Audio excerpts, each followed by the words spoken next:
పౌలు గారు ఏం చెప్పాడు ఇక్కడ వాక్య భాగంలో?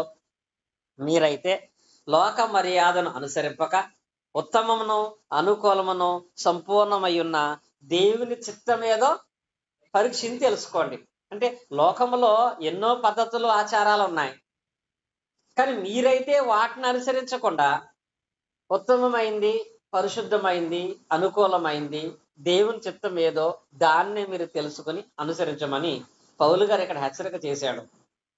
నేటి దినాలలో కూడా క్రైస్తవులుగా మనము అనుసరిస్తున్నటువంటి ఈ విశ్వాస స్థితి నలుగురితో మనము అన్నట్టుంటుందా, దేవునితో మనం అన్నట్టుంటుందా? ఎలా ఉంటున్నారు నేటి దినాలలో? నలుగురితో మనమా, దేవునితో మనమా? చాలా మంది మనకెందుకు, నలుగురు ఎలా ఉంటే అలా వెళ్ళిపోయే దానికి అంటారు. ఇక్కడ అది లోక సంబంధమైనటువంటి ఆలోచన. లోక సంబంధం కూడా పదం ఉంటది, నలుగురితో అది అని. కానీ దేవుడు మనంటే నలుగురితో మనం కాదు, దేవునితో మనం ఉండాలి, దేవుని వాక్యముతో మనమై ఉండాలి. మీకు ఇది బాగా అర్థం అవ్వాలి అంటే, చిన్నవానగూడెంలో ఒకళ్ళు ఉండేవాళ్ళు. చిన్నవానగూడెం కాదనుకుండాలకి, అంటే మీకు అర్థం అవ్వాలని చెప్తున్నాను. వాళ్ళ కుటుంబంలో ఒక ఆయన సొంత చెల్లినే పెళ్లి చేసుకున్నాడు. ఇది తప్ప రైటా? చేసుకోవచ్చా? సొంత చెల్లినే వివాహం చేసుకున్నాడు.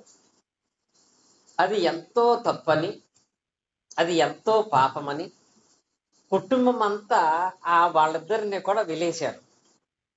నిజమే, అలాగ చేయటం తప్పే. కానీ వాళ్ళు ఏమనుకున్నారంటే, మేం చేసేది తప్పేంటి అని ఆలోచన వాళ్ళు కలిగిన వారుగా ఉన్నారు. కానీ అది తప్పు మాత్రమే కాదు, దేవుని దృష్టిలో పాపము కూడా. కానీ ఒక విధానములు ఆలోచన చేస్తే బైబిల్లో బైబిల్లో చెల్లిని వివాహం చేసుకున్నటువంటి వాళ్ళు ఉన్నారు. ఎవరు? ఉదాహరణ చెప్పాలంటే ఆదికాండం చూడండి, 20 అధ్యాయములో 11, 12 వచనాలు. ఆదికాండము 20 అధ్యాయము 11, 12 వచనాలు. అబ్రహాము ఈ స్థలమందు దేవుని భయము ఏ మాత్రమును లేదు గనుక నా భార్య నిమిత్తము ఆమె నన్ను చంపుదురు అనుకుని చేసి తిని, అంతేకాదు ఆమె నా చెల్లినన్న మాట నిజమే. అంటే ఇక్కడ ఈ వాక్య భాగంలో మీరు ఎప్పుడైనా అర్థం చేసుకున్నారా? అబ్రహాము గారి భార్య ఎవరు? శారా. ఆమె అబ్రహాము గారికి ఏమవుతుంది? చెల్లెలు అవుతుందండి. అక్కడ అంటాడు, ఆమె నా చెల్లెలనే మాట నిజమే, నా తండ్రి కుమార్తె గాని నా తల్లి కుమార్తె కాదు అంటాడు. అంటే ఇక్కడ ఇలాంటి సంఘటన ఒకటి బైబిల్లో జరిగింది. కానీ ఈ రోజుల్లో ఆయనని మన విశ్వాసులకు తండ్రిగా భావిస్తున్నాము. కానీ ఒకప్పుడు దాన్ని జరిగించాడు దేవుడు, ఒకప్పుడు దాన్ని జరిగించినటువంటి వాళ్ళు ఉన్నారు. కానీ ఆ తర్వాత లేవియా కాండము 20 అధ్యాయం 17వ వచనములో దేవుడు ఖచ్చితంగా ఖండించాడు, ఆజ్ఞాపించాడు, అది పాపమని నిర్ధారించాడు. అలాంటి పాపము చేసిన వాడికి అందరి ముందు మరణశిక్ష విధించమని చెప్పాడు. ఏం చెప్పాడు? అక్కడ ఒకప్పుడు జరిగింది, అప్పటికి దేవుని యొక్క చట్టము, దేవుని ఆజ్ఞలు లేవు. ఆ తర్వాత దేవుడు లేవియా కాండం 20:17వ వచనములో ఖచ్చితంగా ఏం చేశాడంటే అది తప్పని ఖండించాడు, ఆ తప్పు ఎవరో చేయకూడదని ఆజ్ఞాపించాడు. ఒకవేళ ఆ తప్పు చేసినట్లయితే ఆ వాక్యం ఉన్నది, తమ జనుల ఎదుట వాళ్ళందరికీ ఏం చేయాలి? మరణశిక్ష విధించాలి అనే మాట అక్కడ దేవుడు తెలియపరిచాడు. అంటే ఇదెందుకు సడన్ గా మీకు జ్ఞాపకం చేశానంటే, ఒక కాలములో జరిగింది, తర్వాత దేవుడు చెయ్యొద్దు అని చెప్పిన తర్వాత దాన్ని జరిగిస్తే ఇమీడియట్లీగా వాళ్ళకి ఏం చేయమన్నాడు? మరణశిక్ష విధించేయమని చెప్పాడు. ఒకసారి జరిగింది, దేవుడు వద్దన్నాక మరలా జరిగిస్తే దేవుడు అలాంటి వాళ్ళని చంపేయమన్నాడు, అలాంటి వారు ప్రజలలో ఉండకూడదన్నాడు. మరి ఇప్పటి దినాలలో లోక మర్యాద ప్రకారంగా అనుసరించే క్రైస్తవులుగా ఉన్నటువంటి వాళ్ళు చేసేది అసలు ఎప్పుడు జరగని దాన్ని చేస్తున్నారు. ఒకప్పుడు జరిగింది చేస్తేనే దేవుడు క్షమించలేదు. ఎప్పుడు జరగని దానిని చేస్తూ ఉంటే, లోక మర్యాద ప్రకారంగా కొంతమంది ప్రవేశపెట్టారు గనక దాన్ని జరిగిస్తే దేవుడు క్షమిస్తాడా? ఇలా జరిగించేటువంటి నేటి తరాలలో కొంతమంది యొక్క ఆన్సర్ ఏంటో తెలుసా? అనుసరిస్తే తప్పేంటి, చేస్తే తప్పేంటి? అలా వాడుకున్న పదములోనే ఆ నీచమైన పని చేసిందో కుటుంబం. ఏ పని? చెల్లిని వివాహం చేసుకుంటే తప్పేంటి? దానికి దేవుడు ఖండితమైనటువంటి శాపాన్ని శిక్షనిచ్చేశాడు. వారికి ఇమీడియట్ గా అందరి ముందు మరణ శిక్ష విధించాలి అని. మరి లోక మర్యాదను అనుసరించే వారి విషయంలో తప్పేంటి అని అనుకున్నప్పుడు దాని విషయంలో తీర్పు అనేది ఎలా ఉంటది? కొన్ని ఉదాహరణలకు మీకు చెప్తున్నాను. ఉదాహరణకి, నువ్వు క్రైస్తవుడిగా బాప్తిసం పొందిన తర్వాత తిరుపతి కొండకు వెళ్ళటానికి మొక్కుకోవచ్చా, మొక్కుకోకూడదా? మొక్కకూడదా? మొక్కుకోకూడదు. అక్కడికి వెళ్ళటం తప్పు, అలా మొక్కుకోవటం తప్పు అని అందరి ఉద్దేశం. తిరుపతి కొండకు వెళ్ళటం తప్పు అయితే, క్రైస్తవుడిగా నువ్వు బాప్తిసం పొందిన తర్వాత గుణదల కొండకు మొక్కుకోవటం తప్పా రైటా? చెప్పండి, తప్పా రైటా? అది తప్పు అయితే ఇది తప్పే, అది రైట్ అయితే ఇది రైటే. ఎందుకని? అది దేవుడు బైబిల్లో చెప్పలేదు, ఇది దేవుడు బైబిల్లో చెప్పలేదు. కానీ అక్కడ మాత్రమే తప్పు అంటున్నాం, ఇక్కడ తప్పు లేదంటున్నాం. అంటే నువ్వు తప్పు కాదు అనుకుంటే అది తప్పు కాకుండా పోతుందా? మరి ఎందుకు ఇలాంటి ఆచారాలు చేస్తున్నామంటే లోక మర్యాద. అందరూ వెళుతున్నారు కాబట్టి నేను వెళుతున్నాను, తప్పేంటి? కానీ దేవుని వాక్య భాగంలో అది తప్పు అయితే ఇది తప్పే, అది ఎంత తప్పో ఇది కూడా అంతే తప్పు. తెలుసా మీకు? అది ఎంత తప్పో ఇది కూడా అంతే తప్పు. ఎందుకనగా లేఖన భాగాలలో దేవుడు దాన్ని ఎక్కడా ప్రస్తావించలేదు. అసలు లేఖనాల్లో ఎవరూ దాన్ని చేయలేదు. ఎవడో ఒకప్పుడు చేసిన దాన్ని మరలా చేస్తేనే దేవుడు అంత శిక్ష వేస్తే, అసలు ఎవడు ఎప్పుడూ చేయని దానిని నువ్వు చేయటానికి పూనుకుంటే దేవుని విషయంలో అది ఎంత తప్పుగా మాత్రమే కాదు, ఎంత పాపంగా ఎంచబడుతుంది. లేఖనాలను బట్టి మాత్రమే మనము క్రీస్తునందు విశ్వాసం కలిగి ఉండటానికి మాత్రమే మీకు నేను తెలియజేస్తున్నాను. ఒకటి. రెండవది, అన్యులుగా ఉన్నటువంటి వాళ్ళు 40 రోజులు కార్తీక మాసాలను ఆచరిస్తారు. క్రైస్తవుడిగా బాప్తిసం పొందిన తర్వాత ఆ మాసాలలో పాల్గొనటం తప్ప రైటా? కలుగవచ్చా? కలుగవచ్చా? వాళ్ళు అనుసరించేటువంటి ఆ 40 దినాల కార్తీక మాసాలలో వాళ్ళు అనుభవించేటువంటి ఉపవాస దినాలు, వాళ్ళు పాటించే నియమాలు, ప్రొద్దునలైతే స్నానాలు మనం అనుసరించకూడదు. అవి లేఖన భాగాలలో లేనటువంటివి, అవి అన్య సంబంధమైనవి అని నమ్ముతున్నాం మనం. మరి అవి తప్పని భావించే మనము దేవుని వాక్య భాగంలో 40 దినాలు శ్రమ దినాలుగా పాటించడం అనేది తప్ప రైటా? తప్ప రైటా? కార్తీక మాసముగా 40 రోజులు బైబిల్లో లేవు కాబట్టి అది తప్పు అంటున్నాం. మరి నేటి దినాలలో 40 దినాలు శ్రమ దినాలుగా పాటించిన విధానం బైబిల్లో ఉందా? ఉందా? అంటే క్రైస్తవుడిగా బాప్తిసం పొందిన నీవు ఆ 40 దినాలు పాటిస్తే ఎంత తప్పో, ఈ 40 దినాలు పాటించినా అంతే తప్పు. లేదు బైబిల్లో ఉంది అని అంటే, యేసుక్రీస్తు 40 రోజులు ఉపవాసం అన్నారు. కానీ ఉపవాసం ఉన్న 40 రోజు ఆయన సిలువేశారా? తెలియదు కదా. బాప్తిసం పొందినప్పుడు ఆయన ఉపవాసం ఉన్నాడు. 3.5 సంవత్సరాల తర్వాత ఆయన్ని సిలువేశారు. పోని ఈ దినాల క్రమాన్ని ఆయన వెనకాలే తిరిగినటువంటి 3.5 సంవత్సరాలు వాక్యం నేర్చుకుని అనేక మందికి వాక్యాన్ని బోధించిన గొప్ప బోధకులైన అపోస్తలులు ఎవరైనా ఒక్క సంవత్సరమైనా ఇది పాటించారా? ఎవరు పాటించలేదు. పోనీ వాళ్ళు పాటించకపోగా అందరికీ ఇలాగ పాటించాలని నేర్పించారా?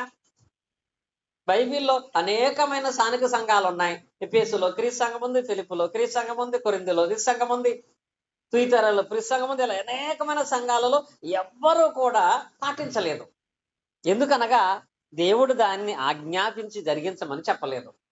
ఇప్పుడు ఆ 40 దినాలు పాటించడం తప్పని అనుకుంటే ఈ 40 దినాలు పాటించడం తప్ప కదా? తప్ప కదా? తప్పు మాత్రమే కాదు, అది పాపముగా కూడా ఎంచబడుతుంది. ఎందుకనగా ఎవరో చేసిన దాన్ని మరొకసారి చేస్తేనే దేవుడు దానికి అంత శిక్ష వేస్తే, ఎవడు చేయని దాన్ని, ఎవడు ఆజ్ఞాపించిన దాన్ని చేయటానికి మనం పూనుకుంటే దానికి ఇంకా ఎంత ఎక్కువైన శిక్షణ దేవుడు వేస్తాడు. అలాగే క్రైస్తవుడు అయిన తర్వాత, ఇప్పుడు మా సుబ్బారావు గారు, నాగేశ్వరరావు గారు నల్ల బట్టలతో మాల వేసుకుంటే ఎలా ఉంటది? వేసుకుంటారా? వేసుకుంటే ఏమంటాం మనం? ఇది ఎంత ఘోరమైన తప్పు, ఇది ఎంత ఘోరమైన పాపము అని మనం మాట్లాడతాం. ఇప్పుడు ఆ నల్ల బట్టలు వేసుకోవటము తప్పు అయితే, తెల్ల బట్టలు వేసుకోవటం తప్ప కదా? తప్ప కదా? ఇప్పుడు అది తప్పు అయితే ఇది తప్పే, ఇది కరెక్ట్ అయితే అది కూడా కరెక్టే. ఎందుకని? అది దేవుడు చెప్పలేదు, ఇది దేవుడు చెప్పలేదు. మరి ఇవి ఎలా వచ్చినాయి అంటే లోక మర్యాద చొప్పున. ఎలాగా? లోక మర్యాద అంటే లోక సంబంధమైన విధానాలలో ఎవరో ఒక అన్యులైనటువంటి వాళ్ళకి వచ్చి మనం కూడా ఇలా చేస్తే బాగుంటదని పెట్టినటువంటి విధానం. పౌలు గారు ద్వారా దేవుడు చెప్పే మాట ఏంటి? మీరు దేవుని చిత్తాన్ని జరిగిస్తున్నారా, నలుగురితో మనం అనుకుంటున్నారా? నలుగురితో మనం అనుకునే వాళ్ళమైతే దేవుని ప్రేమను మనం పొందలేం. బైబిల్ పరిశీలన చేసి దేవుని చిత్తం ఏంటో మీరు గ్రహించండి. ఆ చిత్తాన్ని మాత్రమే అనుసరించేటువంటి వారుగా మీరుండండి. 1000 మంది వెళ్లే దారిలో నువ్వు ఉంటావా? పరలోకానికి వెళ్లే దారిలో నువ్వు ఉంటావా? దేవుడు కూడా తెలియపరిచాడు. మత్తయి సువార్త 7వ అధ్యాయంలో మనం చూసినట్లయితే 14వ వచనంలో 2 ద్వారాలు ఉన్నాయంట. ఒకటి ఇరుకు ద్వారము, 2 విశాల ద్వారము. కనుక నలుగురు వెళ్లే ద్వారం ఏది? విశాలమైన ద్వారం. అనేక మంది వెళ్తారు. తక్కువ మంది వెళ్లే ద్వారం ఏంటి? ఇరుకు ద్వారం. అది జీవానికి వెళ్లే మార్గం. కనుక ఎక్కువ మంది వెళుతున్నారా, తక్కువ మంది వెళుతున్నారా, సంఘం ఎంతమంది ఉన్నారు, సహవాసం ఎంతమంది కలిగి ఉన్నారు, మనం ఎన్ని సంవత్సరాలకి విశ్వాసం కలిగిన వాళ్ళంగా ఉన్నామనే దానికంటే లోక మర్యాద కాదు, దేవుని చిత్తం ఏంటో దానిని అనుసరించే వాళ్ళగా మనం ఉండాలి అని అనుకుంటే నిత్య జీవాన్ని మనం పొందగలుగుతాం. లేదు అంటే లోక మర్యాద ప్రకారంగా ఉంటే అన్యులు చేసేది తప్పు అయితే మనం చేసేది తప్పే, అన్యులు చేసేది కరెక్ట్ అయితే మనం చేసేది కరెక్టే. అది ఎంత తప్పో ఇది అంత తప్పుగా మాత్రమే కాకుండా పాపంగా కూడా దేవుని వాక్య ప్రకారముగా ఎంచబడుతుంది. కనుక ఇలాంటివి చేయకూడదు అని వాక్యం హెచ్చరిస్తుంది. లోక మర్యాదను అనుసరించేటువంటి వారుగా ఉండకూడదు అని లేఖన భాగాలలో ప్రధానంగా మనమైతే చూస్తున్నాము. అనగా మత్తయి సువార్త చూడండి, 15వ అధ్యాయంలో యేసుక్రీస్తు వారి స్వయంగా చెప్పిన మాట. మత్తయి సువార్త 15వ అధ్యాయము 6వ వచనం నుంచి మనం చదువుకున్నట్లయితే చూడండి, మీరు మీ పారంపర్యాచార నిమిత్తమై దేవుని వాక్యమును నిరర్ధకము చేయుచున్నారు. దేనికంట? పారంపర్యాచార నిమిత్తం అంటే పారంపర్యాచారం. మా తాత చేశాడు, మా నాన్నగారు చేశారు, నేను చేస్తున్నాను. ఇలా ఇంతకు ముందున్నటువంటి పెద్దలు చేశారు కాబట్టి మేము కూడా దాన్ని చేస్తున్నామని దేని నిరర్ధకం చేస్తున్నారంట? దేవుని వాక్యము నిరర్ధకం అంటే పాటలుగా దేవుని వాక్యాన్ని పక్కన పెట్టేశారు. దేవుని వాక్యానికి విలువ లేకుండా, దేవుని చిత్తానికి విలువ లేకుండా పూర్తిగా దాన్ని ప్రక్కకు తోసివేసి ఒక దినాలకు, ఒక వారాలకు మాత్రమే పరిమితం చేసి పారంపర్యాచారాలు అనుసరించేటువంటి వారుగా ఉంటున్నారంట. ఈ పారంపర్యాచారాలు ఎలా వచ్చినాయి? 7వ వచనం, వేషధారులారా, ఈ ప్రజలు తమ పెదవులతో నన్ను గనపరచుదురు గాని వారి హృదయం నాకు దూరముగా ఉన్నది. ఎందుకని? మనుషులు కల్పించిన పద్ధతులు. ఏమైనా ఇక్కడ మనుషులు కల్పించిన పద్ధతులు ఇవన్నీ లేఖన భాగాలు లేవు. మనుషులు మంచిదే అని చెప్పినటువంటివి, తప్పేంటి అని మాట్లాడినటువంటివి, మనుషులు కల్పించిన పద్ధతులు దైవోపదేశాలను బోధించుచు వారు నన్ను వ్యర్థముగా ఆరాధిస్తున్నారు. ఏమైపోతుందంటే ఆరాధన చేసే విశ్వాస స్థితి అనేది వ్యర్థమైపోతుంది. దేని వలన?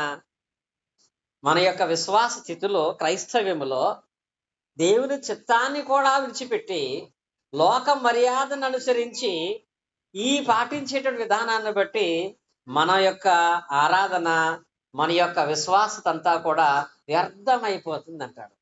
ఎందుకంటే చెల్లిని వివాహం చేసుకోవటాన్ని ఖండించి తప్పని చెప్పిన దేవుడే యెషయా గ్రంథములో ఈ దినాలు, ఇలాంటి వారాలు, ఇలాంటి సంవత్సరాలు పాటించేటువంటి విషయంలో కూడా ఖచ్చితంగా తెలియపరిచాడు. యెషయా గ్రంథం 1వ అధ్యాయం మనం చూసినట్లయితే 14వ వచనం, నీ అమావాస్య ఉత్సవములో నియామక కాలాలు. చూడండి, ఇక్కడ నియామక కాలాలు ఏంటి? నియామకాలాలు నియమించుకుంటున్నాం కదా. 40 రోజులు ఒక నియమం, ఆ పాటిస్తున్నాం ఆ నియమాన్ని. ఒక 7 రోజులు ఒక నియమం, 14 ఒక నియమం. ఇక్కడ అంటున్నాడు, నాకు ఈ నియామక కాలాలను బట్టి, ఉత్సవాలను బట్టి నాకు అసహ్యమైంది, హేయమైంది, అవి నాకు బాధాకరములుగా ఉన్నవి, వాటిని సహింపలేక విసిగి ఉన్నాను. అందుకే క్రొత్త నిబంధనలో ఎక్కడ నియమకాలాలు పెట్టలేదు. 40 రోజులు, 12 రోజులు, 14 రోజులు, 7 రోజులు పెట్టలేదు. ఈ నియమకాలాలు నాకు హేయంగా ఉన్నాయి, వాటి విషయమే నేను విసిగిపోయాను. కనుక దేవుడు విసిగి ఆ నియమకాలాలు హేయమయముగా భావించి వాటిని త్రోసేశాడు. ఒకప్పుడు ఇశ్రాయేలు నియమకాలాలు పాటించారు. నియమకాలాలు అంటే పెంతెకోస్తు పండుగ, పస్కా పండుగ, 50 రోజులు వాళ్ళు పాటించారు. కానీ దేవుడు ఏమన్నాడంటే, ఈ నియమకాలాలు విషయమై నేను హిసుకుపోయాను, అవి నాకు హేయమయ్యలు, కాబట్టి దయచేసి నియమకాలాలు పాటించొద్దు అన్నాడు. ఇక్కడ యెహోవా దేవుడు ఏ మాట చెప్పాడో ఈ నియమకాలాలను గురించి గలతీ పత్రికలో కూడా మరలా హెచ్చరిక చేశాడు. క్రొత్త నిబంధనలో గలతీలకు రాసిన పత్రిక మనం చూసినట్లయితే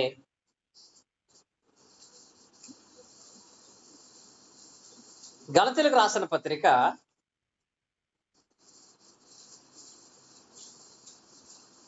4వ అధ్యాయం 10వ వచనం, మీరు దినములను, మాసములను, ఉత్సవ కాలములను, సంవత్సరములను ఆచరించుచున్నారు. మీ విషయమై నేను పడిన కష్టము వ్యర్థమైపోనేమని నేను భయపడుచున్నాను. మన కొరకు శ్రమ పడినటువంటిది ఎవరు? యేసుక్రీస్తు వారు. యేసుక్రీస్తుని గురించిన సువార్తను ప్రకటించడానికి శ్రమ పడుతుంది ఎవరు? అపోస్తలులు పౌలు గారు మాట్లాడుతున్నారు. అసలు మీరు పాటించేది దేని పాటిస్తున్నారు? మీరు దినములను, మాసములను, సంవత్సరములను మీరు పాటిస్తున్నారు. తద్వారా ఏమవుతుంది? నేను పడిన కష్టమంతా వ్యర్థమైపోతుందేమో. కనుక క్రైస్తవులుగా మనకి నియమక కాలాలు లేవు. 365 రోజులు ఒకే రకమైన భక్తిని, పవిత్రతను, విశ్వాసతను మనము కొనసాగించేటువంటి వాళ్ళమై ఉండాలి అనే దాని విషయంలో ఇక్కడ ఆనాటి రోమాలో ఉన్న వాళ్ళకి హెచ్చరిక చేస్తూ ఈనాటి క్రైస్తవులకు కూడా అదే తెలియపరుస్తున్నాడు. మీలో నాకు కావలసింది భౌతిక సంబంధమైనటువంటి మార్పు కాదు, మీరు రూపం మార్చుకోవటం కాదు. దేన్ని మార్చుకోవాలి? మీరు మీ మనస్సు మారి రూపాంతరం అవ్వటం అంటే మీరు మీ మనస్సును, స్వభావాన్ని మార్చుకోవాలి. అది ఒక దినాలకో ఒక వారాలకో పరిమితం కాదు. మీ స్వభావం, మీ యొక్క మనసు అనేది సంపూర్ణంగా మార్చుకోవాలని ఇక్కడ పౌలు గారు అక్కడ హెచ్చరిక చేస్తున్నాడు. అలా దేవుడు చెప్పినట్లుగా మనము మార్చుకునే విషయాలలో ఎంతవరకు దేవుని వాక్య ప్రకారంగా మనం మన స్వభావాన్ని మార్చుకున్నాం అనేది ప్రధానమైంది. రూపాంతరం అంటే 1 రూపం మార్చుకోవటం అని, 2 స్వభావం మార్చుకోవటం అనుకున్నాం. దీన్ని ఇంగ్లీష్లో ఏమంటారంటే ఫిజికల్ చేంజ్, స్పిరిచువల్ చేంజ్ అంటాడు. అంటే శారీరకమైన మార్పు, ఆత్మ సంబంధమైన మార్పు. సహజంగా ఈ రోజుల్లో బాప్తిసం పొందిన ప్రతి ఒక్కరు, దేవుని నమ్ముకున్న ప్రతి ఒక్కరు ఏం కోరుకుంటారంటే ఫిజికల్ గా నా స్థితిని దేవుడు మార్చాలనుకుంటారు. భౌతికంగా నీ స్థితిని దేవుడు మార్చాలంటే ముందు ఆత్మీయంగా మనలో దేవుడు అనుకున్న మార్పు రావాలి. దేవుడు అనుకునే చేంజ్ మనకొస్తే మనం అనుకునే చేంజ్ మన లైఫ్ లో వస్తుంది. జీవితంలో మార్పు రావాలంటే మాట చెప్తున్నాను, మన జీవితంలో మార్పు రావాలంటే, కష్టాలు శ్రమలు బాధలు పోయి సంతోషంగా ఉండాలంటే ముందు జీవిత విధానంలో మార్పు రావాలి. జీవిత విధానంలో ఇంకా లోక మర్యాద ప్రకారంగా నడుచుకుంటూ దేవుడు నా జీవితాన్ని మార్చాలంటే అది ఎంత మాత్రము ఎక్కడ మనకి మార్చబడదు అనే దాన్ని జ్ఞాపకం చేసుకోవాలి. అలాగూ జ్ఞాపకం చేసుకునే విధానంలో మనం మార్చుకోవలసిన వాటిలో ప్రధానంగా మనము ఆత్మ సంబంధంగా ఈ 3 ఎంతవరకు మనం మార్చుకున్నాం. ఇవి మారితే అనగా ఆత్మ సంబంధంగా వీటిలో మార్పు మనకొస్తే భౌతికంగా మనం కోరుకునే మార్పును దేవుడు ఖచ్చితంగా ఇస్తాడు. ఈ 3 మొదట ఏమి రాశా నేను, నువ్వు క్రైస్తవుడుగా మారిన తర్వాత నీ అలవాట్లు ఎంతవరకు మారినాయి? అలవాట్లు మారినాయా ఇంకా అలాగే ఉన్నాయా? ఆ వెంకటేశ్వర గారు ఉన్నారు, ఆయనకి బాధ కలిగిన అది వాస్తవం కాబట్టి ఒకటి నేను చెప్తున్నాను. ఏంటంటే వాళ్ళ అల్లుడు గారికి ఆరోగ్యం బాగాలేదు. పాపం వెంకటేశ్వర గారి కుటుంబం వాళ్ళ కొడుకులు అల్లుడైనా తీసుకొచ్చి గుడివాళ్ళలో పెట్టి చాలా డబ్బులు ఖర్చు పెట్టారు. సరే, పరిస్థితి ఇబ్బందికరంగా ఉన్న స్థితిలో కుటుంబం కానీ డాక్టర్లు కానీ చెప్పారు, నీ పరిస్థితి ఇలా ఉంది కాబట్టి నీ అలవాట్లు మార్చుకుంటే తప్ప మేం చేసే వైద్యం పనిచేయదన్నారు. అన్నారు కదండి వెంకటేశ్వర గారు అన్నారు. కానీ ఆయన తన అలవాట్లు మార్చుకోలేదు. కైని తింటాం మానలేదు, దురలవాట్లు మానలేదు.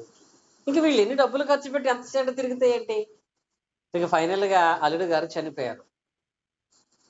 నిజంగా ఆ కుటుంబంలో ఉన్న బాధ, వాళ్ళైతే అప్పుడు చెప్పుకునేవాళ్ళు, మేము ఎంత చేస్తున్నాం కానీ అతను మారట్లేదు, అది తీసి మారట్లేదు. డాక్టర్ సైతం కూడా నీ అలవాటు మార్చుకోకపోతే మేము ఏం చేయలేమని. అంటే పరిస్థితులు ఎంత ఇబ్బందికరంగా ఉన్నా అలవాటు మారకపోతే వేసే మెడిసిన్ ఎలా పనిచేయదో, క్రైస్తవుడుగా చెప్పుకుంటూ ఉన్నా మీ అలవాట్లు మారకపోతే దేవుని వాక్యము కూడా అలాగే పనిచేయదు. భౌతికంగా నీ మారిన స్థితే అనగా ఆత్మీయంగా మనం మారినటువంటి పరిస్థితే భౌతికంగా మన స్థితిగతులను మార్చగలిగేదై ఉంటది. ఇప్పుడు ఉదాహరణకి పేతురు గారి గురించి మనం ఆలోచన చేస్తే, పేతురు గారి లైఫ్ మనందరికీ తెలుసు. అతడు క్రీస్తు దగ్గరకు రాక మునుపు, క్రీస్తుని వెంబడించక మునుపు అతని అలవాట్లేంటి? పేతురు గారి రెగ్యులర్ గా చేసే పనేంటి? టైం ప్రకారంగా చేపలు పట్టడానికి వెళ్ళిపోయేవాడు. రాత్రి పూట టైం ప్రకారంగా చేపలు పట్టడానికి వెళ్ళిపోయేవాడు.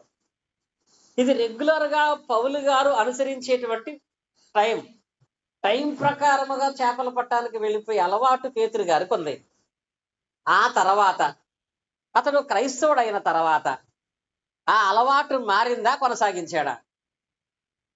ఈ అలవాటులో అతనికి వచ్చిన మార్పు ఏంటంటే, అంతకు ముందు క్రీస్తు దగ్గరకు రాక మునుపు టైం ప్రకారంగా చేపలు పట్టడానికి ఎలా వెళ్ళిపోయేవాడో అపోస్తలుల కార్యాలు 3:1 మనం చూసినట్లయితే ఇక్కడ అతను టైం ప్రకారంగా జరిగించే దాంట్లో దేన్ని మార్చుకున్నాడు చూడండి.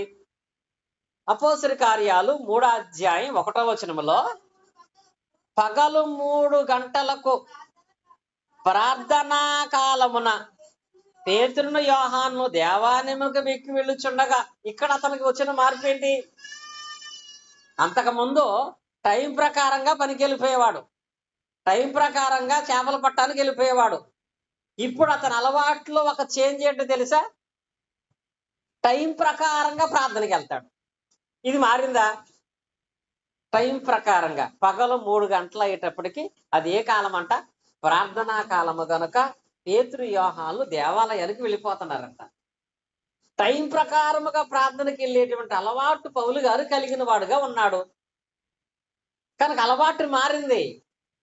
కానీ నేటి దినాలలో రక్షణ పొందిన వారుగా క్రైస్తవులుగా చెప్పుకుంటూ ఉన్నా ఆ టైం మార్చుకోమని చెప్పట్లేదు, ఉద్యోగాలు, మీ పనులు, మీ వ్యాపారాల విషయంలో.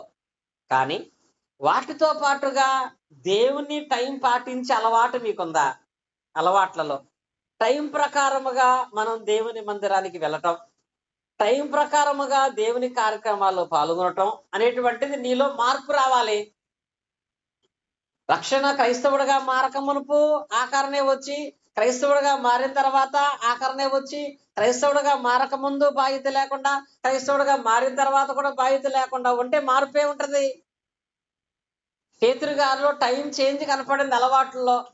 అతను ముఖ్యమైన అలవాటు ఏంటంటే ప్రార్థన అంటే టైం ప్రకారంగా వెళ్ళిపోతాడు. అది అతనిని అపోస్తుడుగాను గొప్ప వ్యక్తిగాను మార్చినట్లుగా మనం చూస్తున్నాము.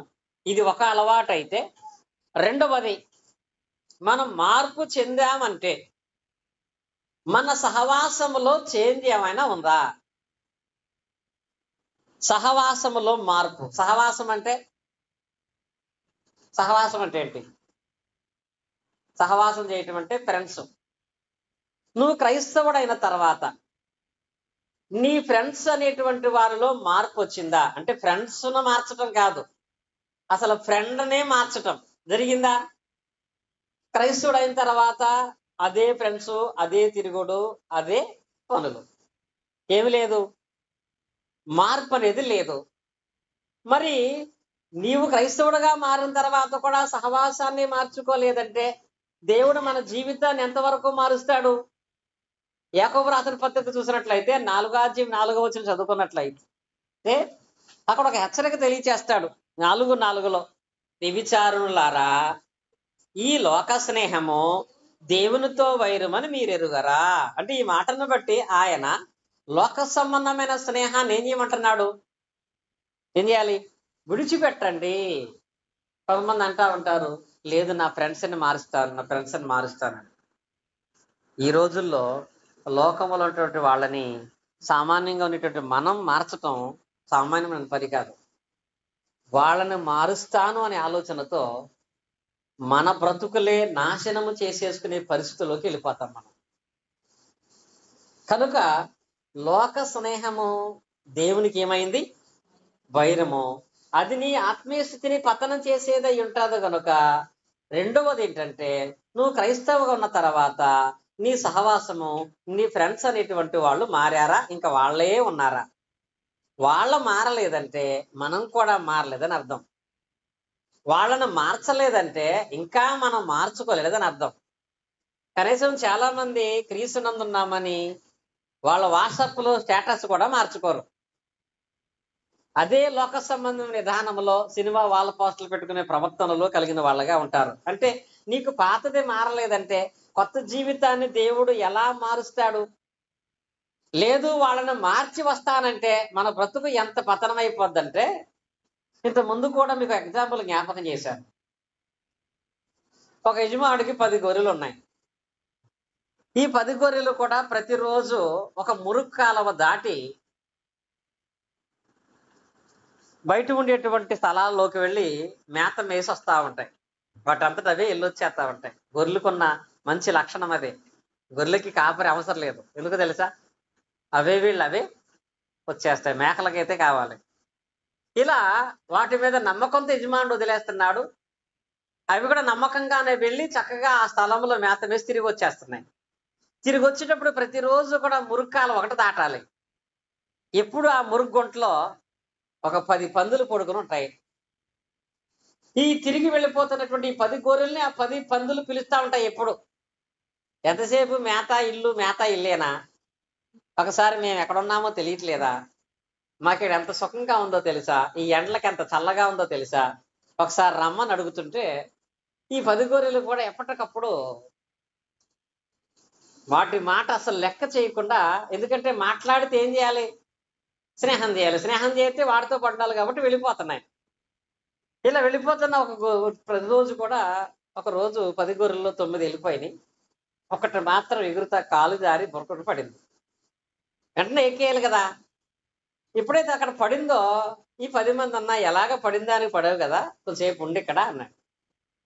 కొంచెంసేపు ఉండి ఇక్కడ అంటే సర్లే మరీ బతిమాలుతున్నాయి కదా, ఒకవేళ వీళ్ళని ఏమన్నా మార్చగలనేమో అని చెప్పి ఆటతో పాటు లోపలికి వెళ్ళి పడుకుంది. ఆ పందుల్ని మార్చగలదా? మార్చలేదు.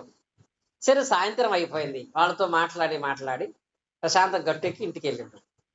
ఇంటికి వెళ్ళి యజమానుడు దాన్ని చూసి దానికి ఉన్నటువంటి ఆ మురుకు మలినాన్ని బట్టి వెంటనే ఏం చేశాడంటే, ఇప్పుడు దీన్ని పట్టుకెళ్ళి 9తో కలిపితే దీన్నంతా వాటికి అంటిస్తుందని ఆ ఒక్కరోజు రాత్రి దాన్ని వెలుపల కట్టేశాడు.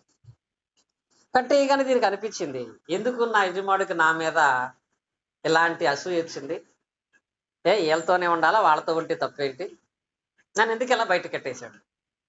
ఆ రాత్రి అంతా అది అలాగే ఉండేటప్పటికి ప్రొద్దునికి దానికి జబ్బు చేసింది. జబ్బు చేసేటప్పటికి ఇంకా ఈ జబ్బు మళ్ళీ వాటికి అంటుకుంటదేమోనని దీన్ని విడిచిపెట్టకుండా 9ని విడిచిపెట్టి దీని కొరకు డాక్టర్ పిలిపించి దీనికి మందులు వేస్తున్నాడు. మందులు ఎలా ఉంటాయి, చాలా చేదుగా ఉంటాయి. దానికి వేసే మేతలో కలిపి పెడుతుంటే తినలేకపోతుంది. అప్పుడు అనుకుంటుంది, 9 మందికి ఒక న్యాయం, నాకు ఒక న్యాయమా, నా కాపరికి కూడా నా మీద వేరే ఆలోచన, దురాభిప్రాయం వచ్చేసింది అనుకుంటుంది. అనుకుని అలిగి ఆ మందులు తింటలేదు, మేత తింటలేదు. దీన్ని చూసినటువంటి వాళ్ళు, దీని గురించి మాట్లాడే వాళ్ళందరూ ఏమంటున్నారంటే, ఆ 9 ఇది కూడా ఒకటి కదా, 10 మందిని కలిపి చూడొచ్చు కదా, 10 మందిని కలిపి ఒకే చోట మేత వేయచ్చు కదా, 10 మందిని ఒకే రంగా చూడొచ్చు కదా, కాపరైనా సరే ఈ ఒక్కదాన్నే వేరుగా ఎందుకు చూస్తున్నాడని అందరూ ఈయన అంటున్నారు. ఎవరిని? కాపరిని. అసలు జరిగింది ఏంటో ఇది చెప్పదు. ఏది? ఒకరోజు బురదలో తిరిగి వచ్చిన విషయం ఇది చెప్పదు. జరిగిన దాని గురించి ఆయన చెప్పడు. ఎందుకని? దాన్ని అవమానపరచడం ఎందుకని. ఫైనల్గా అది చచ్చిపోయింది. అందరూ ఏమన్నారో తెలుసా? కాపరి వల్లే చచ్చిపోయింది. నేటి దినాల్లో క్రైస్తవులు కూడా వాళ్ళ సహవాసం మార్చుకోకుండా దాంట్లోనే బ్రతుకుతూ, దాంట్లోనే నాశనం తెచ్చుకుంటూ, దాంట్లోనే పాపం తెచ్చుకుంటూ, దానివల్ల ఆశీర్వాదాలు పోగొట్టుకుంటుంటే అందరి కోసం ప్రార్థన చేస్తాడు కానీ వాళ్ళ కోసం బాగా ప్రార్థన చేయడు ఆయన. అందరి గురించి దేవుడు బాగానే చూస్తాడు కానీ వాళ్ళ గురించి దేవుడు మాత్రం సహాయం చేయడు. వాళ్ళ విషయంలో మాత్రం ఎలాంటి మేలు కలగట్లేదు. ఎందుకు కలుగుతుంది? నువ్వు చేసినటువంటి పని, నువ్వు కలిగి ఉన్న సహవాసమే నిన్ను పతనం చేస్తుందని తెలుసా? ఎందుకంటే అక్కడ పందులతో కలిసి పడుకున్న స్థలం కాపరికి కోపాన్ని పుట్టించింది. ఇప్పుడు కూడా యాకోబు ఏమన్నాడు? లోక స్నేహం దేవునితో వైరమని మీరు ఎరుగరా? కాబట్టి మీ స్నేహం అనేది ఎలా ఉండాలో చూడండి. తిమోతికి రాసినటువంటి 2వ పత్రికలో 2వ అధ్యాయము 22వ వచనం మనం చదువుకున్నట్లయితే, తిమోతికి రాసిన 2వ పత్రిక 2వ అధ్యాయం 22వ వచనం ఏమన్నాడు ఇక్కడ? నీవు క్రైస్తవుడుగా నీవు యవనేచ్ఛల నుండి పారిపోము. ఎక్కడి నుంచి? ఇలాంటి సహవాసాలు, ఇలాంటి ఫ్రెండ్స్ నుంచి సాధ్యమైనంత వరకు పారిపో. వాళ్ళ నీకు ప్రయోజనం ఏమీ లేదండి. వాళ్ళ ఫలితం ఏముంటదండి. మా జాను చాలా సార్లు వచ్చి అంటా ఉంటది, ఈరోజు కొంతమంది ఫ్రెండ్స్ రాలేదని. ఏ అంటే ఏదో కొత్త సినిమా రిలీజ్ అయింది, అందుకే రాలేదంట. కొంతమంది పెడతా ఉంటారు, ఏదో పండగ చేసి డాన్సులు వేసుకుంటున్నారని. ఇదన్నీ చూస్తున్నప్పుడు మరి ఏం ఆలోచన ఏంటంటే, వాళ్ళు టైం వేస్ట్ చేసుకుని చదువు మానేసి అలాంటి పనికి వెళ్తున్నారు. కాబట్టి అలాంటి తోడుతో ఉంటే, అలాంటి తోడుతో మాట్లాడితే నా చదువు పాడైపోద్ది అనే ఉద్దేశం. అది మంచిదా కాదా? అలాంటి వాళ్ళతో సహవాసం చేసామనుకో, ఎక్కువ సహవాసం చేసిన కానించి ఆ సినిమాలో మంచి విషయం ఏదో చెప్తుంది, అది నేను కూడా చూడాలనుకుంటది. ఏం మొదలెడుతుంది? అక్కడికి వెళ్ళటం స్టార్ట్ చేస్తుంది. వాళ్ళని మార్చకపోగా ఏమో జీవితమే పాడైపోద్ది. అందుకేమన్నాడంటే, ఇలాంటి సహవాసము నీవు విడిచి దూరంగా పారిపోవాలంట. నీకు సహవాసం మారకపోతే దేవుని సహాయం రాదు. నువ్వు ఎంత ప్రార్థన చేసినా నీ సర్కిల్ మారాలి. అన్ని అలవాట్లు కలిగినటువంటి స్నేహితులతో బ్రతికితే ఎప్పటికైనా నీ జీవితం కూడా పాడైపోద్ది. అందుకంటున్నాడు, లోక స్నేహము దేవునితో వైరము. కాబట్టి నేనేమన్నాడు ఇక్కడ? నీవు ఆ యవనేచ్ఛల నుండి ఏమైపోవాలంట? పారిపోము. ఏం చేయాలి? పవిత్రమైన హృదయులై ప్రభువునకు ప్రార్థన చేయు వారితో కూడా నీతిని, విశ్వాసమును, ప్రేమను, సమాధానమును వెంటాడము. అంటే ఇప్పుడు ఎవరితో సహవాసం ఉండాలి అక్కడ? ప్రభువునకు ప్రార్థన చేయు వారితో నీకు సహవాసం ఉండాలి. నీ ఫ్రెండ్స్ ఎవరంటే ప్రార్థనకి వెళ్ళేవాళ్ళు. నీ ఫ్రెండ్స్ ఎవరంటే దేవుని విశ్వాసం కలిగిన వాళ్ళు. నీ ఫ్రెండ్స్ ఎవరంటే క్రైస్తవులైనటువంటి వాళ్ళు. ఆ ద్వారా నీకు ఏం జరుగుతుందంటే దేవుని ఆశీర్వాదం నీకు వస్తుంది. నిజంగా సంఘ సభ్యుల మధ్య సహవాసము కలిగినటువంటి సహోదరులుగా మనము ఎంతవరకు ఆ సహవాసాన్ని పెంపొందించుకుని ప్రవర్తిస్తున్నాం. మనం సంఘ సభ్యులంటే అందరం కూడా ఒక ఫ్రెండ్స్ లాంటి వాళ్ళు, ఒక స్నేహితులు. మనం ఈ ఫ్రెండ్ సర్కిల్ అనేది మనకి ఎంత వర్ధిల్లుతుంది. ఇప్పుడు దగ్గరగా ఉన్నటువంటి వాళ్ళు పలకరించుకుంటూ ఉంటాం. దూరంగా ఉండేటువంటి వాళ్ళలో ఇప్పుడు రత్నం గారు కానీ, సరోజనమ్మ గారు కానీ, అంజలి గారు కానీ, రాజారామ గారు కానీ, శిరీష్ గారి విషయంలో కానీ, విజయ్ కుమార్ గారి విషయంలో కానీ వాళ్ళు దూరంగా ఉంటారు. ఇప్పుడు వాళ్ళ విషయంలో వారానికి ఒక్కసారైనా స్త్రీలుగా ఉన్నటువంటి వాళ్ళు ఏ గ్రేసీకో, రత్నం గారికో, విజయ్ గారికో ఫోన్ చేసి ఏంటి, ఎలా ఉన్నారు, పరిస్థితులు ఎలా ఉన్నాయి, ఈ వారం మన కార్యక్రమాలు ఏంటి అని మాట్లాడే పని ఎప్పుడైనా మనం చేస్తామా? వారానికి ఒక్కసారైనా చేస్తామా?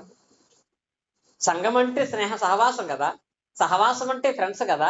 మరి ఫ్రెండ్స్ గా ఎప్పుడైనా వీళ్ళతో మనం మాట్లాడతాం అలాగా? ఎందుకని? వీళ్ళు ఫ్రెండ్స్ అని ప్రార్థనకి వెళ్ళే వాళ్ళతో మన సహవాసం అనే భావన మనకు రావట్లేదు. అదే మన ఫ్రెండ్స్ గా ఉన్నటువంటి వాళ్ళకైతే అసలు చాట్ చేస్తే ఏమవుతుందో తెలియదు, అంత టైం సేపు మాట్లాడుకుంటూ ఉంటాం మనం. సంఘములోనే సహవాస విషయంలో ఒకరికొకరు ఈ విధమైన సంభాషణ, ఆత్మ సంబంధమైన ప్రేమ, సహోదర ప్రేమ అనేది ఎంతవరకు మనం కనపరుస్తున్నాం? అప్పుడు కదా మన మధ్య ఉండే ఫ్రెండ్షిప్ అనేది బలపరచబడేది. ఇప్పుడు రత్నం గారు ఫోన్ చేసి అంజలి గారితో మాట్లాడుతున్నప్పుడు ఆవిడ అవసరాలు ఏంటో ఈవిడ తెలుస్తాయి, ఈవిడ అవసరం ఏంటో ఆవిడ తెలుస్తాయి. ఒకరికొకరు ఏం చేసుకుంటారు, అక్కడ ప్రార్థనలు చేస్తారు. ఈ వారం కార్యక్రమాలు ఏంటి అనుకున్నప్పుడు వాళ్ళ మధ్య ఒక నిజమైన ఆత్మీయ బంధం అనేది ఏర్పడుతుంది. డైరెక్ట్ గా మాట్లాడిన దానికంటే 1-2 సార్లు ఫోన్ చేసి మాట్లాడుతున్నప్పుడు మన మీద వాళ్ళకి ఎంతో ప్రేమ ఉందనే భావన కలుగుతుంది. అది బయట ఆ వారంలో మనం కలగజేయగలిగితే వచ్చిన తర్వాత అది అంత ఉన్నతంగా మన మధ్య సర్కిల్ అనేది ఉంటది. కనుక ప్రార్థన చేసే వారితో మీ సహవాసం ఉండాలి.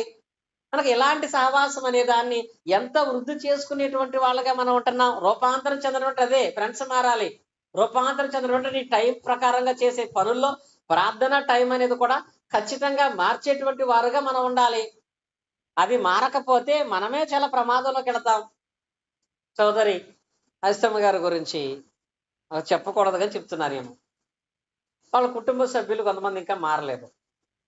ఒకసారి వాళ్ళు విజయవాడ వచ్చి, అంజలి కాబట్టి మేము పలానా గుడికి వెళుతున్నాం, నువ్వు కూడా రా అని అంటే ఫస్ట్ వెళ్ళారు. తర్వాత వచ్చిన తర్వాత నాకు అక్కడ వెళ్ళబుద్ధి కాలేదు, మానేశానని మా జ్యోతి అంటున్నారు. ఎందుకనంటే వాళ్ళతో వెళ్ళిన కానించి వాళ్ళతో పాటు నుంచోవాలి, వాళ్ళు ఏదో పట్టుకొచ్చి పెడుతుంటే దాన్ని తినాలి. నేను వద్దంటాం వాళ్ళు ఇస్తాం, నేను వద్దంటాం వాళ్ళు ఇద్దాం. ఏమవుతుంది అక్కడ అంటే వాళ్ళకి మనసు బాధ పెట్టి నేను మనసు బాధపడి ఎందుకు అదంతా. కనుక అలాంటి సమస్య కొని తెచ్చుకోవటం కంటే అలాంటి దానికి దూరంగా ఉంటే మంచిది కదా. అది మంచిదే కదా. కనుక నేటి దినాలలో ఇలాంటి క్రమాలు చేయకుండా ఉండాలి. ఇలాంటివి చేసే చోట్లకి మనం వెళ్ళకూడదు. అది ఈ దినాలు పాటించే వాళ్ళే కానీ, వారాలు పాటించేటువంటి వాళ్ళే కానీ, మన స్నేహం ప్రార్థనకి వెళ్ళే వాళ్ళకైతే, ప్రభువునకు విశ్వాసం కలిగిన వాళ్ళకైతే వాళ్ళతోనే మన స్నేహాన్ని, మన సహవాసాన్ని అభివృద్ధి పరుచుకునేటువంటి వాళ్ళంగా మనం ఉండాలి అనే మాట ఈ వాక్య భాగంలో మనకు తెలియజేస్తున్నాడు. ఇదవది మన యొక్క సహవాసం అనేది మార్చబడాలి. ఫ్రెండ్స్ సర్కిల్ మారాలి. ఈ ఫ్రెండ్స్ ఉండేటువంటి ఆ స్థితి అనేది మారాలి. మీ బెస్ట్ ఫ్రెండ్స్ ఎవరంటే ప్రార్థనకి వెళ్ళే వాళ్ళు అని చెప్పాలి. బాగా సినిమాకి వెళ్ళేవాళ్ళు, బాగా తాగేవాళ్ళు ఫ్రెండ్స్ అనుకుంటే నీ గురించి కూడా అభిప్రాయం మారిపోద్ది. ఇప్పుడు మూడవది ఏం చెప్పుకున్నా నేను, నిర్వహణ అనేది కూడా మారాలంట. నిర్వహణ అంటే ఇంగ్లీషులో మెయింటెనెన్స్ అని అంటాడు.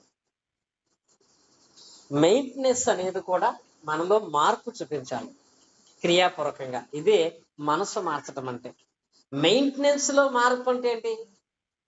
మెయింటెనెన్స్ అంటే ఏంటి? ఇప్పుడు మనం ఇంటిని నిర్వహిస్తూ ఉంటాం, మెయింటెనెన్స్ చేస్తూ ఉంటాం. ఒక ఇల్లు నిర్వహించాలంటే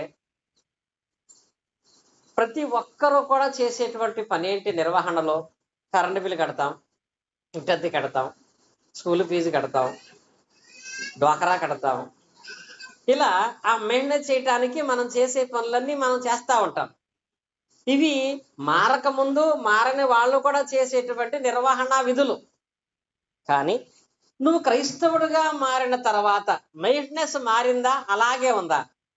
అలాగే ఉండటం అంటే బాప్తిసం పొందిన తర్వాత నా కరెంటు బిల్లు వరకు నా పని, నా స్కూల్ ఫీజు వరకు నా పని, నా డోకరా వరకు నా పని, నా షేర్ వరకు నా పని అనుకునేట్లుగానే మనం ఉంటున్నామా? అందులో మార్పు వచ్చిందా ఆత్మ సంబంధంగా? ఇక్కడ రూపాంతరం చెందటం అంటే, స్పిరిచువల్ గా మార్పు చెందటం అంటే మీ స్వభావాన్ని దేవుని వాక్య ప్రకారంగా మార్చుకోవటం.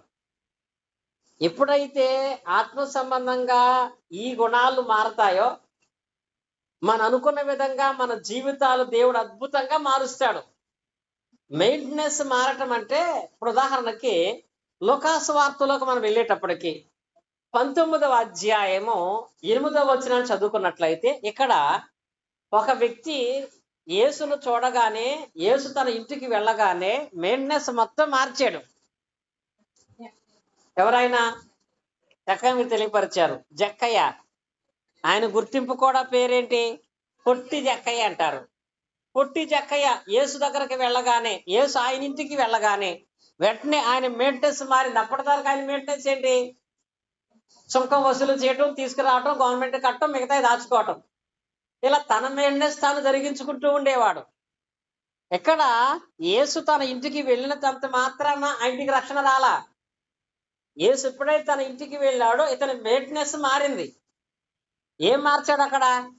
జక్కయ్య నిలబడి, ఇదిగో ప్రభువా, నాస్తిలో సగం బీదలకు ఇచ్చున్నాను, నేను ఎవరెద్దను అన్యాయముగా దేన్నైనా తీసుకుని ఎడల అతనికి 4 అంతలు మరలా చెల్లించనని ప్రభువుతో చెప్పాను. ఇక్కడ ఎప్పుడైతే యేసును తన ఇంటికి చేర్చుకున్నాడో, యేసు ఆయన ఇంటికి వెళ్ళాడో వెంటనే ఇతనిలో మార్పు వచ్చింది, రూపాంతరం వచ్చింది. అక్కడ ఏం వచ్చింది? అక్కడ వెంటనే బట్టలు వేసి తెల్ల బట్టలు వేసుకోలేదండి. వేసుకున్నాడా? అక్కడ అతనిలో మార్పు ఏంటంటే స్వభావం మారింది. ఎప్పుడైతే అతని నిర్వహణ విధానం మారిందో వెంటనే యేసుక్రీస్తు ఏమన్నాడు? ఇతడును అబ్రహాము కుమారుడే. ఇప్పుడు మారకముందా? ఇతడును అబ్రహాము కుమారుడే, నేడు ఈ ఇంటికి రక్షణ వచ్చింది అన్నాడు. అక్కడ అంటే అబ్రహాము యొక్క స్థానాన్ని పొందగలిగాడు జక్కయ్య. ఆ రోజు ఆ ఇంటికి అతను కోరుకున్న రక్షణ యేసుక్రీస్తు వారు ఇచ్చేశారు. దానికి గల కారణం నిర్వహణ విధానంలో మార్పు అనేది కనిపించింది. ఈ సత్యము తెలిసినటువంటి క్రైస్తవులుగా ఉన్నటువంటి వాళ్ళు ఎలా వారి నిర్వహణ విధులు మార్చుకునే వాళ్ళుగా ఉండేవారంటే, ఇది ఆశీర్వాదానికి మూలము కాబట్టి జ్ఞాపకం చేస్తున్నాను. కొరింథీయులకు రాసిన పత్రికలకు మనం వెళదాం. కొరింథీయులకు రాసినటువంటి 2వ పత్రిక 8వ అధ్యాయం మనం పరిశీలన చేసినట్లయితే 1-2 వచనాలు మీరు చూడండి. సహోదరులారా, మాసిదోనియ సంఘములకు అనుగ్రహింపబడి ఉన్న దేవుని కృపను గూర్చి మీకు తెలియచేయుచున్నాను. ఇక్కడ కొరింథీలో ఉన్న సంఘానికి జ్ఞాపకం చేస్తున్నాడు. కొరింథీలో ఉన్న సంఘానికి జ్ఞాపకం చేస్తూ ఏ సంఘాన్ని జ్ఞాపకం చేస్తున్నాడు?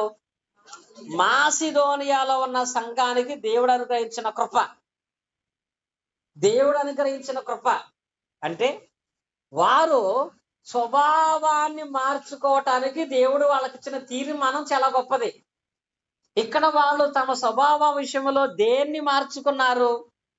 2వ వచనం, ఏలయనగా వారు బహుశ్రమల వలన పరీక్షింపబడగా అత్యధికంగా సంతోషించి, మరియు వారు నిరుపేదలైనను వారి భాతృత్వము బహుగా విస్తరించను.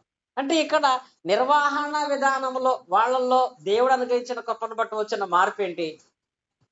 శ్రమలు వచ్చినను, కష్టాలు వచ్చినను వారు నిరుపేదలైనను. ఇప్పుడు జక్కయ్య మారాడంటే ధనవంతుడు కాబట్టి మారాడు అనుకోవచ్చు. కానీ ఇక్కడ మాసిదోనియా సంఘం వాళ్ళు ఎలాంటి వాళ్ళంట? నిరుపేదలైనను వారి దాతృత్వం బహుగా విస్తరించను. అంటే ఎంత పేదవాళ్ళగా వాళ్ళు ఉన్నా నిర్వహణ విధానంలో వాళ్ళు కలిగిన దాతృత్వం అనేది బహుగా విస్తరించిందంట. ఇక్కడ చెబుతున్నటువంటి మాసిదోనియా సంఘం ఏ సంఘమో తెలుసా? మాసిదోనియాలో ఉన్న సంఘం.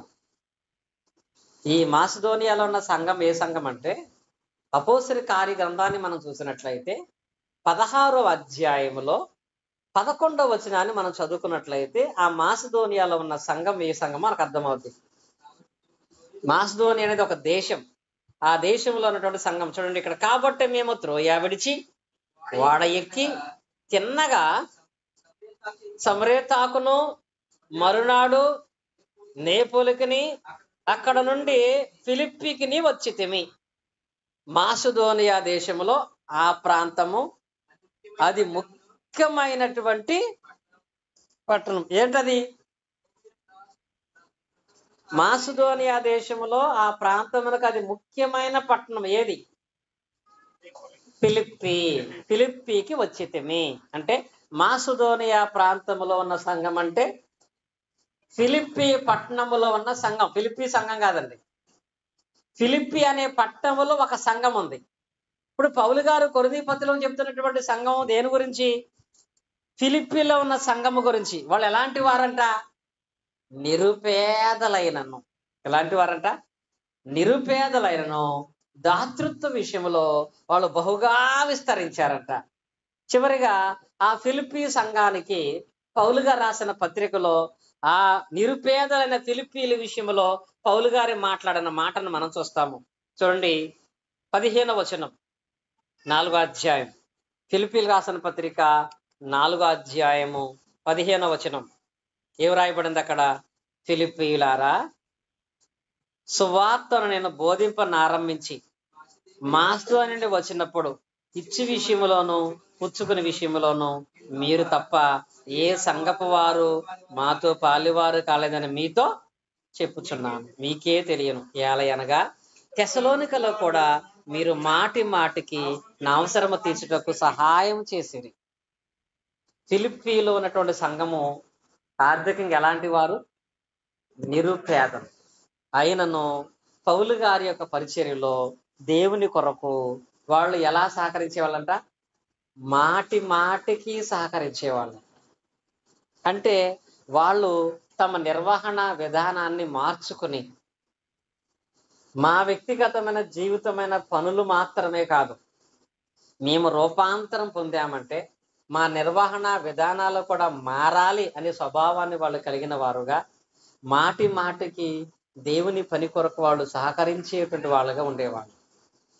ఇలాంటి విషయాలలో నేటి దినాలలో మనకు ఉన్నటువంటి ఈ 3 మార్పులలో ఈ మార్పు అనేది మనం సంపూర్ణంగా కలిగినటువంటి వారంగా మనం ఉన్నామా?